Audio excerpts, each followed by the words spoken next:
Breaking news చూస్తున్నాం. Telangana cabinet కీలక నిర్ణయం తీసుకుంది. హైదరాబాద్ మెట్రోను స్వాధీనం చేసుకోవాలని నిర్ణయించారు. ఎల్ఎన్టీ నుంచి పూర్తిగా స్వాధీనం చేసుకోనుంది ప్రభుత్వం.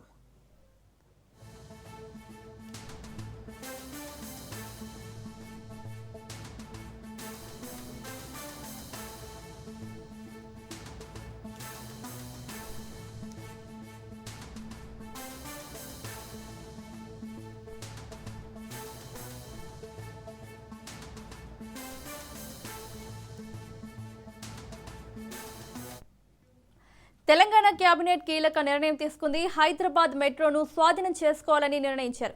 ఎల్ఎన్టీ నుంచి పూర్తిగా స్వాధీనం చేసుకోనుంది ప్రభుత్వం.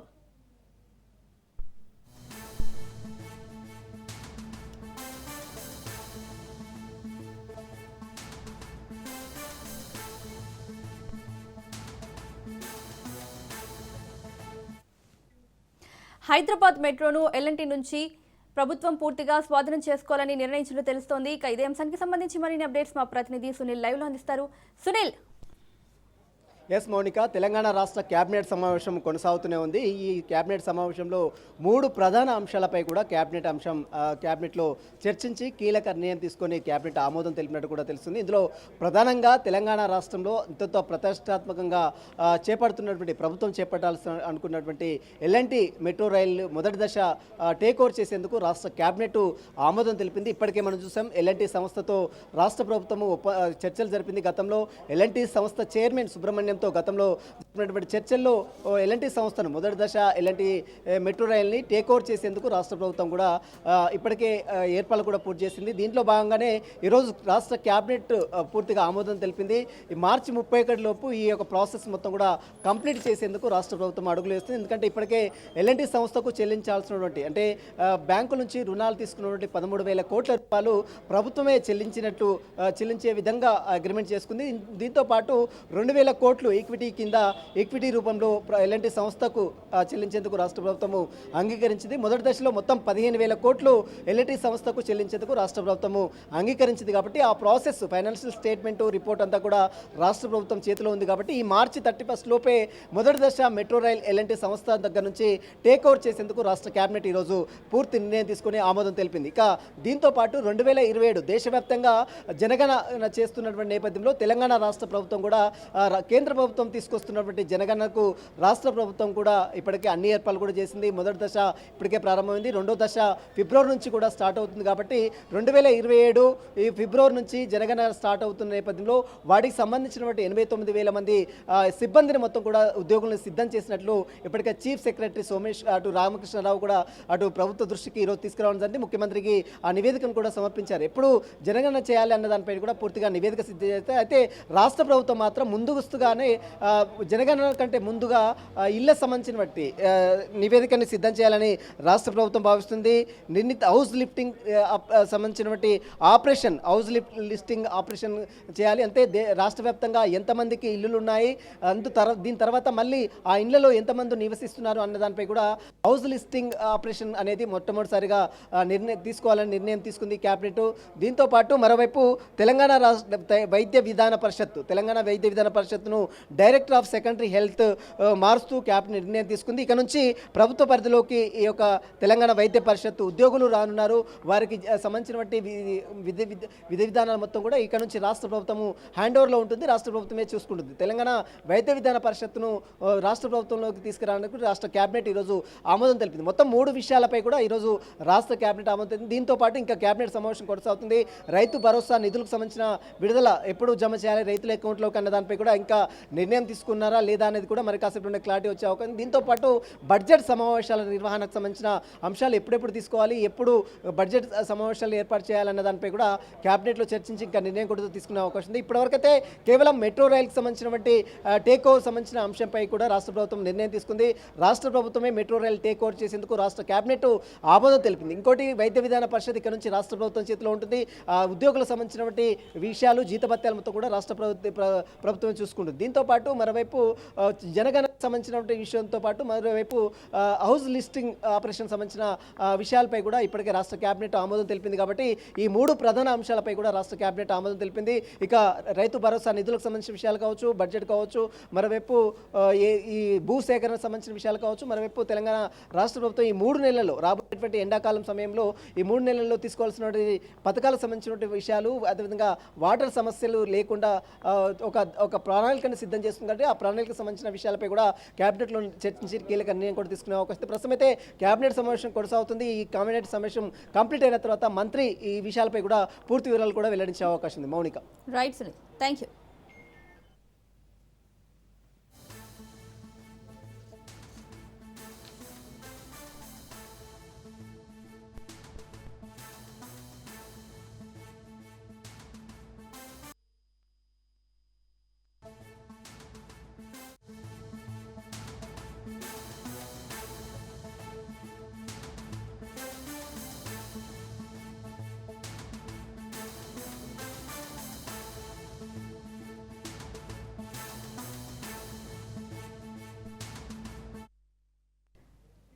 బ్రేకింగ్ న్యూస్ చూస్తున్నాం. వరంగల్ కేయులో విద్యార్థుల మధ్య ఘర్షణ చోటు చేసుకుంది. హాస్టల్లో చికెన్ కోసం విద్యార్థులు గొడవ పడ్డారు. పరస్పరం ఎంబీఏ ఎకనామిక్స్ విద్యార్థులు దాడికి దిగారు. పలువురు విద్యార్థులకు తీవ్ర గాయాలయ్యాయి.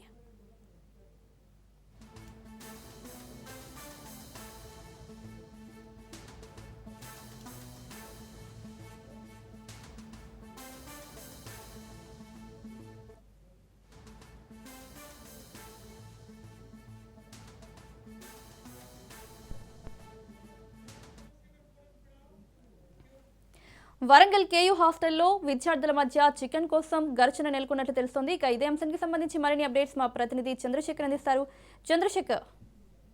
మౌనిక, కాకతీయ విశ్వవిద్యాలయంలోని హాస్టల్లో చదువుతున్న విద్యార్థులు, ముఖ్యంగా ఎంబీఏ ఫస్ట్ ఇయర్ విద్యార్థులు, ఎకనామిక్స్ ఫస్ట్ ఇయర్ విద్యార్థుల మధ్య కొంత ఘర్షణ వాతావరణం చోటు చేస్తుంది. ముఖ్యంగా ఇది ఫుడ్ కి సంబంధించిన మెస్ విషయంలోనే ఘర్షణ జరిగినట్లుగా, ఇది భోజనానికి సంబంధించి చికెన్ పంపకాలు, చికెన్ వడ్డించేటప్పుడు ఘర్షణ వాతావరణం తలెత్తింది. ఈ ఘర్షణ కాస్త కొంత ఇరు వర్గాలు కూడా కొట్టుకునే స్థాయికి వెళ్ళటం, కర్రలతో అక్కడ వారంతా కూడా ఒకరికొకరు దాడి చేసుకోవడం అయితే జరిగింది. ఒక్కసారిగా ఇరు వర్గాలు కూడా ఘర్షణలో మాట పెరిగిపోయి కర్రలతో దాడి చేసుకోవడంతో ఇరు వర్గాలకు సంబంధించిన విద్యార్థులకు తలలపై దెబ్బలు తగలటంతో కొంతమంది తలలు కూడా పగిలిపోయినట్టుగా మనకి సమాచారం ఉంటుంది. కొద్ది రోజుల క్రితమే జరిగింది, ఆలస్యంగా వెలుగులోకి వచ్చింది.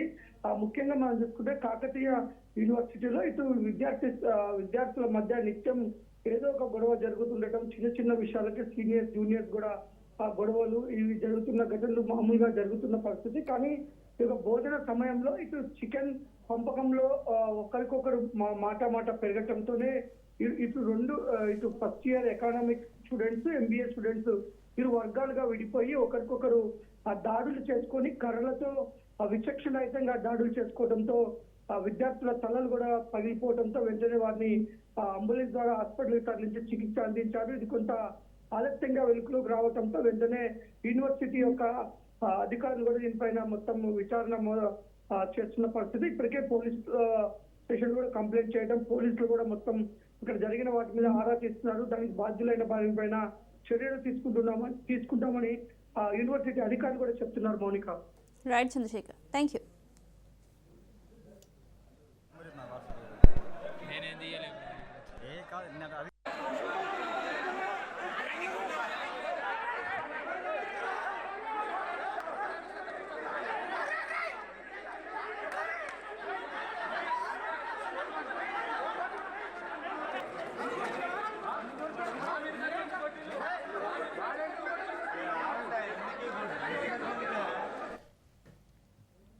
నాగర్ కర్నూలు జిల్లా కుమ్మరి గ్రామంలో జరిగిన ఘటనలో మృతి చెందిన చిన్నారికి ప్రగాఢ సానుభూతి వ్యక్తం చేశారు జాతీయ బీసీదల్ అధ్యక్షుడు దుండ్ర కుమారస్వామి. బాధిత కుటుంబానికి సంఘీభావంగా ప్లకార్డులు ప్రదర్శించారు. బీసీల భవితవ్యాన్ని మార్చే జాతీయ ఉద్యమాన్ని నిర్మించాలని పిలుపునిచ్చారు. దేశవ్యాప్తంగా బీసీ వర్గాల న్యాయబద్ధమైన హక్కుల సాధన కోసం జాతీయ స్థాయిలో నేషనల్ ఓబీసీ కార్యవర్గ సమావేశం నేషనల్ బీసీ దళ్ ఆధ్వర్యంలో ఘనంగా నిర్వహించబడింది. ఈ కార్యక్రమంలో మాజీ DGP, all Indian Bahujan Samaj party national coordinator Purnachandrarao, జాతీయ బీసీ దళ్ అధ్యక్షుడు దుండ్ర కుమారస్వామి, డివివి సత్యనారాయణ, 8 రాష్ట్రాల నుంచి బీసీ సంఘాల నేతలు పాల్గొన్నారు.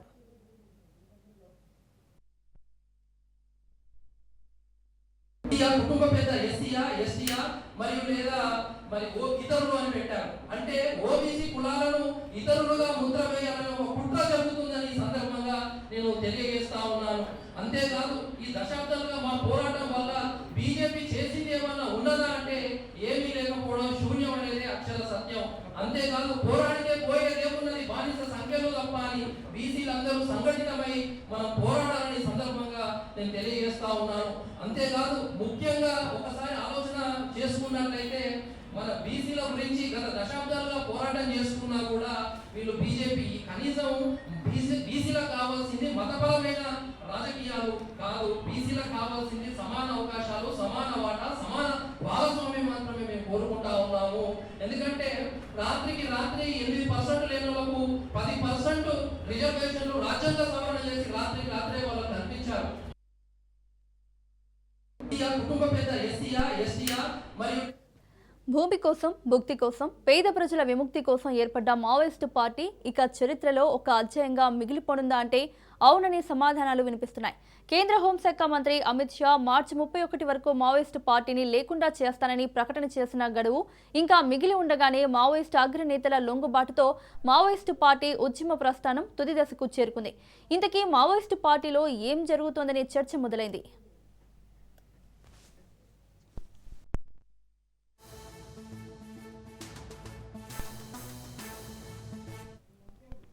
4 దశాబ్దాలకు పైగా సాగిన మావోయిస్టు పార్టీని టార్గెట్ చేసింది కేంద్ర ప్రభుత్వం. మార్చి 31 వరకు మావోయిస్టు పార్టీ లేకుండా చేస్తానని అమిత్ షా చేసిన ప్రకటన తర్వాత ఒకవైపు ఆపరేషన్ కగార్, మరోవైపు అగ్రనేతలు వరుస లొంగుబాట్లతో మావోయిస్టు పార్టీ అతలాకుతలమవుతుంది. ఇటీవల జరిగిన ఎన్కౌంటర్లో పార్టీ కార్యదర్శి నంబాల కేశవరావు, హిడ్మాతో పాటు కమాండర్ దగ్గర నుండి కేంద్ర కమిటీ మెంబర్స్ వరకు చనిపోయారు. దీంతో మిగిలిన నాయకులు తమ పరిధిలో ఉన్న పోలీసుల ఎదుట లొంగిపోవడం కూడా మావోలకు పెద్ద దెబ్బే తగిలింది. పార్టీ కార్యదర్శి నంబాల కేశవరావు ఎన్కౌంటర్ తర్వాత పార్టీ పగ్గాలు పట్టిన తిప్పిరి తిరుపతి అలియాస్ దేవ్జీ పార్టీని కాపాడుకునే ప్రయత్నం చేసినప్పటికీ కేంద్ర ప్రభుత్వం వరుస దాడులతో మావోలను ఏరివేయడంతో తమ పట్టున్న ప్రాంతాల్లో ఉనికిని కోల్పోయింది.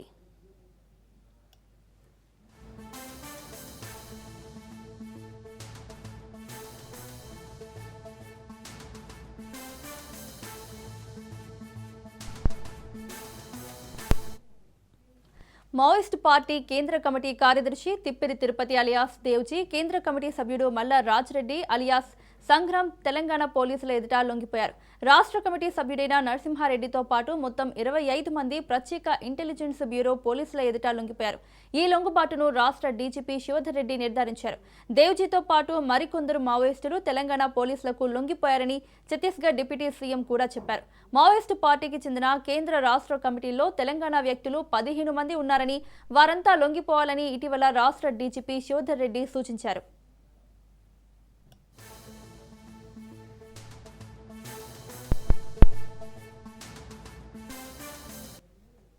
రాష్ట్రాల్లో మావోయిస్టు వ్యవస్థను నీరుగార్చేందుకు, ఉనికి లేకుండా చేసేందుకు కేంద్రం చర్యలు సఫలీకృతమవుతున్నాయి. అభివృద్ధి ఇంత జరుగుతుంటే ఇంకా అన్నలాగా అడవుల వెంబడి ఉంటూ పోరాటం ఎందుకంటూ ప్రభుత్వం ఎదుట లొంగిపోవాలని సీఎం రేవంత్ రెడ్డి పిలుపుతో స్థానిక, అంతర్రాష్ట్ర మావోయిస్టులు సైతం తెలంగాణ పోలీసుల ఎదుట లొంగిపోతున్నారు. ఇప్పుడు దేవ్జీ లొంగుబాటుతో మావోయిస్టు వ్యవస్థ మొత్తం అంతరించుకుపోయినట్లేనని చెబుతున్నారు. ఏది ఏమైనా తెలంగాణ ప్రభుత్వం మాత్రం లొంగిపోతున్న మావోయిస్టులకు మాత్రం క్షమాభిక్ష పెట్టడంతో పాటుగా వారి పేరు మీద ఉన్న రివార్డ్స్ ని అందజేస్తోంది.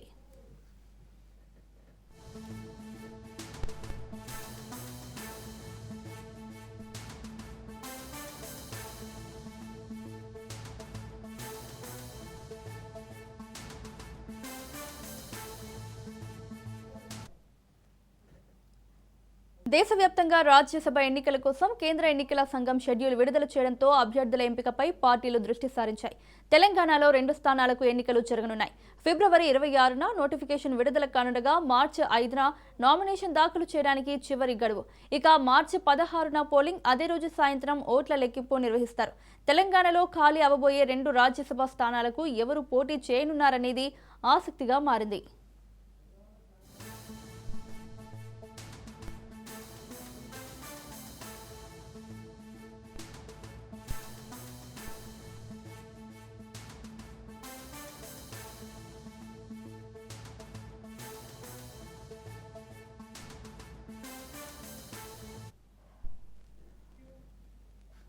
కాంగ్రెస్ పార్టీ నుంచి ఉన్న అభిషేక్ సింఘ్వి, బీఆర్ఎస్ నుంచి రాజ్యసభ ఎంపీగా ఉన్న సురేష్ రెడ్డి స్థానాలు ఖాళీ కాబోతున్నాయి. అయితే అభిషేక్ సింఘ్వి స్థానం కూడా గతంలో బీఆర్ఎస్ నుంచి కాంగ్రెస్లోకి వెళ్లిన కేశవరావు రాజీనామా చేస్తే వచ్చిన స్థానమే. ప్రస్తుతం టెక్నికల్ గా బీఆర్ఎస్ ఒక స్థానం మాత్రమే ఖాళీ అవుతుంది. ప్రస్తుతం లోక్సభలో బీఆర్ఎస్ కి సభ్యులు ఎవరూ లేరు. రాజ్యసభలో ఉన్న 4 సభ్యుల్లో ఇప్పుడు రిటైర్ అవ్వబోయే సురేష్ రెడ్డి ఫ్లోర్ లీడర్ గా కొనసాగుతున్నారు. అయితే ఎన్నికల్లో తెలంగాణ శాసనసభలో ఉన్న ఎమ్మెల్యేలు ఓటర్లుగా ఉండనున్నారు. అయితే సడన్ గా రాజ్యసభ ఎన్నికల నోటిఫికేషన్ వచ్చిన నేపథ్యంలో రాజకీయ పార్టీలు తమకున్న బలాబలాలను విశ్లేషించుకుంటున్నాయి.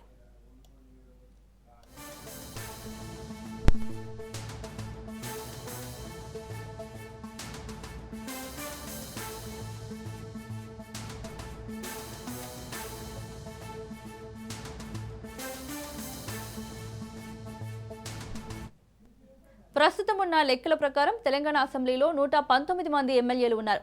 ఈ సంఖ్యా బలంతోనే 2 రాజ్యసభ సభ్యులు ఎన్నిక కాబోతున్నారు. బీఆర్ఎస్ పోటీ చేస్తే కాంగ్రెస్ పార్టీ నుంచి పోటీ చేసే 2 కలిపి మొత్తం 3 పోటీలో ఉంటారు. 3కి పోటీ జరిగితే గెలిచే 2లో ఒక్కొక్కరికి 40 మంది ఎమ్మెల్యేల మద్దతు అవసరం. ఈ లెక్కన ప్రస్తుతం బీఆర్ఎస్కి 27 మంది ఎమ్మెల్యేలు మాత్రమే ఉన్నారు. పార్టీ మారిన ఎమ్మెల్యేలకు విప్ జారీ చేసిన 37 మంది ఎమ్మెల్యేలు మాత్రమే బీఆర్ఎస్కు ఉంటారు.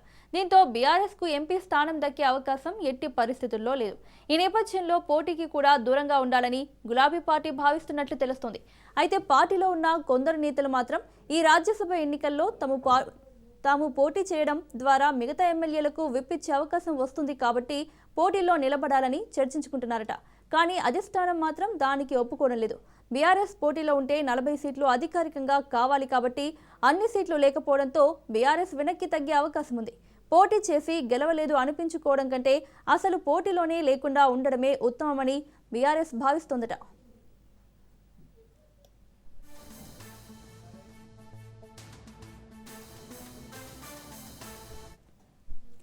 ప్రస్తుతం రాజ్యసభలో బీఆర్ఎస్ కు 4 ఎంపీలు ఉన్నారు. వీరిలో ఇప్పుడు ఎంపీ సురేష్ రెడ్డి పదవీ కాలం ముగుస్తుంది కాబట్టి బీఆర్ఎస్ కు ఇక మిగిలింది రాజ్యసభలో 3 ఎంపీలు మాత్రమే.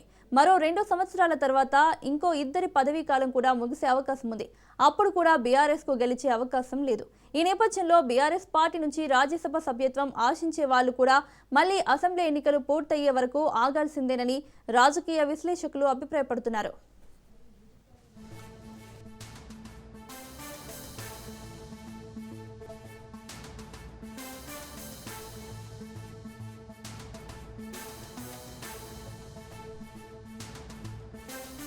తెలుగు సినిమా ఖ్యాతి ఖండాంతరాలు దాటింది. ఆర్ఆర్ఆర్ విదేశాల్లో కూడా క్రేజీ కలెక్షన్స్ రాబట్టాయి. టాలీవుడ్ హీరో ఎన్టీఆర్ కు గ్లోబల్ ఫ్యాన్స్ భారీగా ఉన్నారు. ముఖ్యంగా జపాన్లో యంగ్ టైగర్ ఎన్టీఆర్ కు ఉన్న క్రేజ్ అంతా ఇంతా కాదు.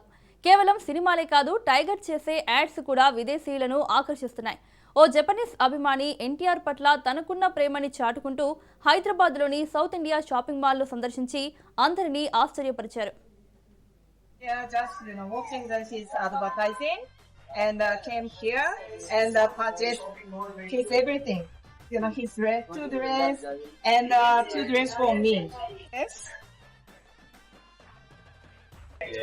Simhadri, this is the best shopping experience for my life.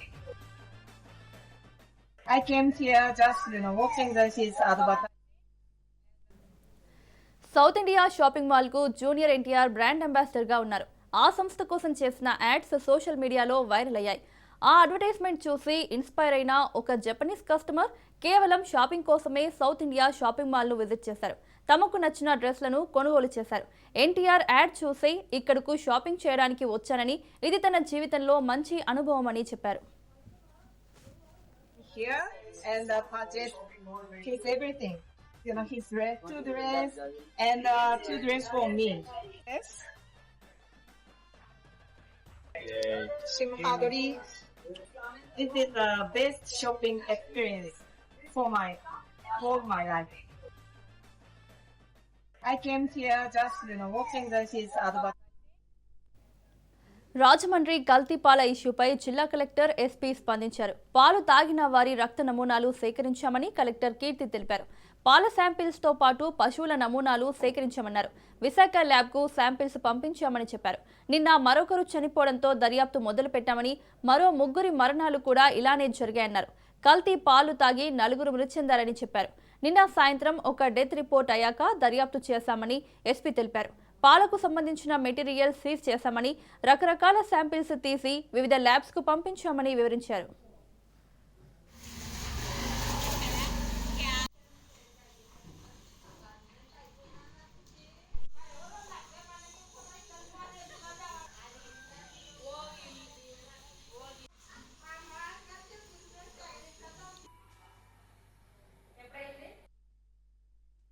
GGH Kakinada as well as GGH రాజమండ్రిలో కూడా మనకి శాంక్షన్ పోస్టులు ఇవన్నీ కూడా ఇప్పుడు ఇవ్వడం జరిగింది.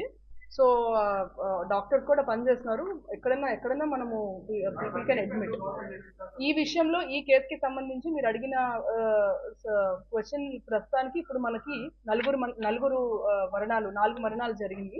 ఈ 4కి కూడా అక్యూట్ రీనల్ ఫెయిల్యూర్ తోనే మరణాలు జరిగింది. 12 మంది వేరియస్ హాస్పిటల్స్ లో ఉన్నారు. ఈ 12 మందిలో 4 ఇప్పుడుకి మనకి మరణించారు. 4 డీటెయిల్స్, 4 పేర్లు కూడా చెప్తాను. 4 పేర్లు కూడా తాడి రమణి, తాడి కృష్ణవేణి గారు, రాధా కృష్ణమూర్తి గారు అండ్ శేషగిరి రావు గారు. సో 4 కూడా వేరియస్ డిఫరెంట్ డేట్స్ జాయిన్ అయ్యారు. ఒకళ్ళు 17వ తారీఖు, 18వ తారీఖు, కొంతమంది 19వ తారీఖు అలా జాయిన్ అయ్యారు. అందరూ కూడా మనకు నిన్నటి నుంచి కూడా ఈ మరణాలు మనం చూడడం జరిగింది. సో సీఎం గారు కూడా దీని మీద నిన్న మాతో రివ్యూ చేయడం జరిగింది. అండ్ స్టేట్ టీమ్ కూడా ఇక్కడ ఉన్నారు, ఇప్పుడు ఎక్స్పర్ట్స్ ఉన్నారు. మా వైపు నుంచి విన్నపం ఏంటి అంటే, ఎవరైతే పాలు కన్జ్యూమ్ చేశారో సడన్ ఆన్సెట్ ఆఫ్ సిమ్టమ్స్ ఏమైనా ఎలాగా ఎవ్రీడే సర్వేలెన్స్ మేము చేస్తూ ఉంటాము. సడన్ ఆన్సెట్ ఆఫ్ సిమ్టమ్స్ ఏమైనా వస్తే మనం కేర్ఫుల్ గా వాచ్ చేయడము. రెండోది, ఇది కమ్యూనికబుల్ డిసీజ్ కాదు, ఇది వాటర్ వల్ల లేదంటే వేరే సమస్య వల్ల వచ్చింది కాదు. కాబట్టి అందరూ ప్రజల్లో భయాందోళనలు చెందకుండా ఉండడానికి మీ ద్వారా మేము విన్నపించుకుంటున్నాం. చాలా మంది ప్రజలు ఇప్పటికీ కూడా ఇళ్లలోనే ఉండి ట్రీట్మెంట్ తీసుకుంటున్నారు. వాళ్ళు రిక్వెస్ట్ అవ్వాలంటే ఇప్పుడు ప్రతి ఇంటికి కూడా వెళ్ళి బ్లడ్ శాంపిల్స్ తీసుకుంటున్నాం. సో ఆ బ్లడ్ శాంపిల్ రిజల్ట్ బట్టి మనకు తెలిసిపోతుంది ఎవరికైనా ఎలివేటెడ్ ప్రొఫైల్స్ ఉన్నాయా లేదా అనేది. ఈరోజు సాయంత్రానికి మనకు రిజల్ట్స్ వస్తాయి. దాన్ని బట్టి మనకి ఎవరైతే లెవెల్స్ పెరిగినాయో మనం ముందే we have to admit all of them. లేదు ఇంకా సిమ్టమ్స్ ఎవరికైనా డెవలప్ అయినాయి అన్నా సరే we will immediately take care of them. So దీనికి ఒక కంట్రోల్ రూమ్ నెంబర్ కూడా ఉంది. ఆ నెంబర్ కూడా మీరు ఎవరైనా ఉంటే కనెక్ట్ చేయొచ్చు. 9494060060. So this is number. ఇదే కాకుండా మనకి మెడికల్ వైపు నుంచి ఎక్స్పర్ట్ టీమ్ కాన్స్టిట్యూట్ చేసి యాక్చువల్ రీజన్ ఏంటి అనేది దే ఆర్ ఆన్ జాబ్. అన్ని డిపార్ట్మెంట్స్ నుంచి, నెఫ్రాలజీ నుంచి, పీడియాట్రిషియన్స్, ఆల్ డిపార్ట్మెంట్స్ నుంచి there is a team who is doing the actual enquiry, actual reason of ఇది అనేది చూస్తున్నారు. సిమిలర్లీ అన్ని కాసెస్ కి సంబంధించి కూడా police and revenue and animal husbandry, food safety నుంచి ఒక టీం వేయడం జరిగింది. వీళ్ళందరూ కూడా ఫీల్డ్ లో ఉండి ఇప్పుడు వర్క్ చేస్తున్నారు. అదర్ అప్డేట్స్ ఆల్సో మేము మీకు ఇస్తున్నాం.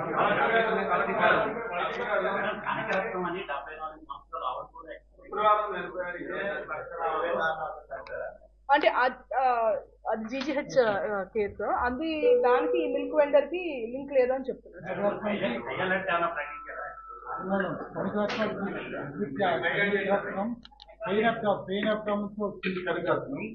సర్జికల్ వార్డ్ లో జాయిన్ అయ్యారు. ఆవిడ చిన్న పెయిన్ వచ్చి అక్కడ ఆవిడ చనిపోయారు. ఆవిడ మీకు సంబంధం లేదు. జాయిన్ అయ్యారు.